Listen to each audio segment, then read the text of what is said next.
इस वक्त की बड़ी खबर ज़ैपोरिज्जिया से। ज़ैपोरिज्जिया में रूस यूक्रेन की भीषण जंग जारी है। दोनों तरफ से हो रहे हैं बारूदी प्रहार। एक दिन में रूस का 13 बस्तियों पर हमला हुआ है। ज़ैपोरिज्जिया में 5 किलोमीटर आगे बढ़ा है यूक्रेन।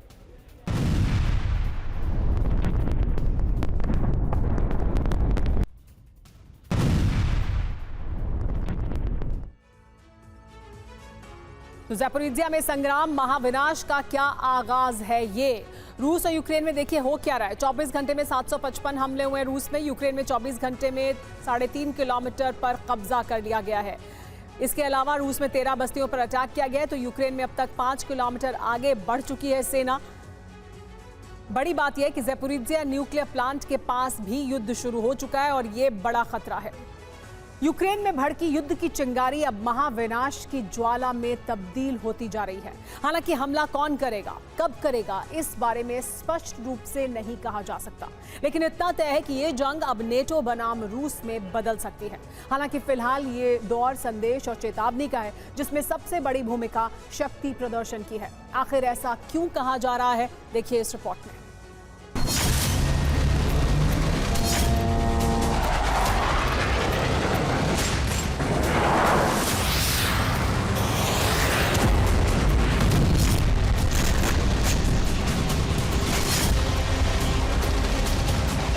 यूक्रेन की रणभूमि से उठे बारूदी बादलों ने हवा के साथ अब रुख बदल लिया।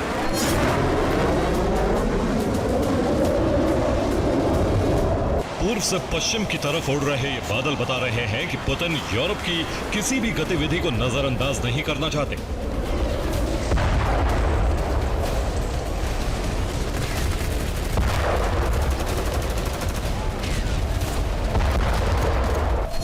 यही वजह है कि यूरोपीय संघ के पास हुए रूसी एरियल ऑब्जेक्ट पर हमले के प्रस्ताव के बावजूद रूस के निगरानी विमान पश्चिमी अंतर्राष्ट्रीय सीमा पर उड़ान भर रहे हैं। पुतिन पर बड़ा दबाव, रूस नाटो में टकराव। लेकिन टकराव का कारण सिर्फ ये नहीं है कि रूसी विमानों ने यूरोपीय देशों की निगरानी शुरू कर दी।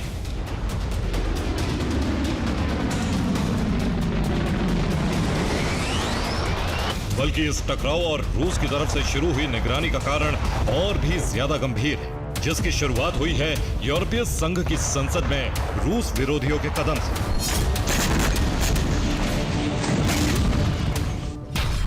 ईयू की संसद में रूस के फ्लाइंग ऑब्जेक्ट को खतरा माना गया और इस संबंध में ईयू की संसद में एक प्रस्ताव लाया गया, जिसमें रूस के फ्लाइंग ऑब्जेक्ट को मार गिराने पर सहमति बनी। हालांकि यह प्रस्ताव यूरोपीय देशों की सुरक्षा के नजरिए से अहम है, लेकिन इसका दूसरा पहलू यह है कि रूस ने अब तक अपनी उड़ानें अंतर्राष्ट्रीय सीमा तक सीमित बताई।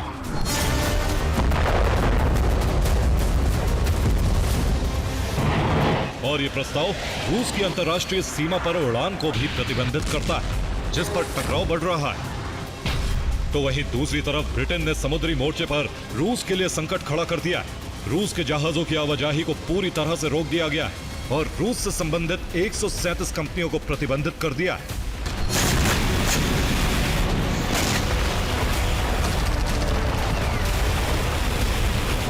जो यूरोप से टकराव का सबसे बड़ा कारण बन गया है।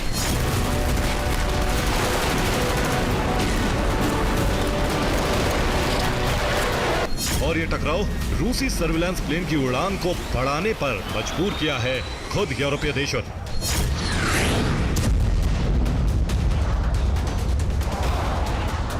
जो अब रूस से जंग की तैयारी का प्रदर्शन करने जा रहे हैं। ऐसा इसलिए कहा जा रहा है क्योंकि नाटो एक बार फिर स्ट्रीट फास्ट नून एक्सरसाइज करने जा रहा है। यह अभ्यास 13 अक्टूबर से नीदरलैंड्स के सीमावर्ती क्षेत्र में होगा और इस सैन्य अभ्यास में परमाणु हमले से बचाव की क्षमता का प्रदर्शन होगा, जिसका मकसद यह संदेश देना है कि नाटो अपने सदस्य देशों की परमाणु हमले से भी सुरक्षा करने में सक्षम है, जिसमें 14 देशों के 71 विमान सक्रिय भूमिका निभाएंगे।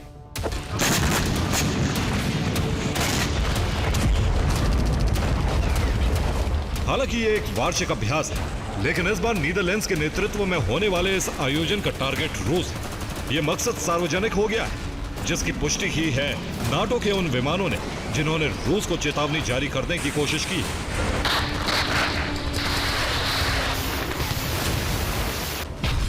ऐसा इसलिए कहा जा रहा है क्योंकि 10 अक्टूबर को 2 ब्रिटिश सैन्य विमानों ने अमेरिकी वायुसेना की मदद से उड़ान भरी थी और ब्रिटेन के ये विमान रूस की सीमा के निकट 12 घंटे तक गश्त करते रहे, जिन्होंने समुद्री रास्ते से यात्रा शुरू की और Norway, Sweden, Finland, Estonia, Latvia, Lithuania, Poland, Slovakia, Romania और काला सागर को कवर किया और फिर रोमानिया, हंगरी, स्लोवाकिया, चेक, जर्मनी और नीदरलैंड्स के रास्ते वापसी की।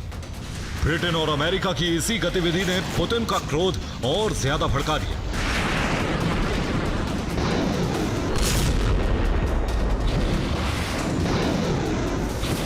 इसीलिए पुतिन ने अपने सर्विलांस विमानों को सक्रिय कर दिया ताकि यूरोप पर नजर रखी जा सके, वो भी उस समय जब नाटो देश लगातार गतिविधियां बढ़ा रहे हैं। रूस के खिलाफ युद्ध की तैयारी के तहत फ्रांस ने मोरक्को के साथ सैन्य अभ्यास चेरगोई 2025 किया है। यह सैन्य अभ्यास 3 हफ्ते तक जारी रहा, जिसमें वायु और थल सेना का कॉम्बिनेशन बनाया गया। और हैरान करने वाली बात यह है कि अगर रूस के साथ यूरोप का टकराव बढ़ता है तो वहां भी इसी कॉम्बिनेशन की जरूरत पड़ेगी।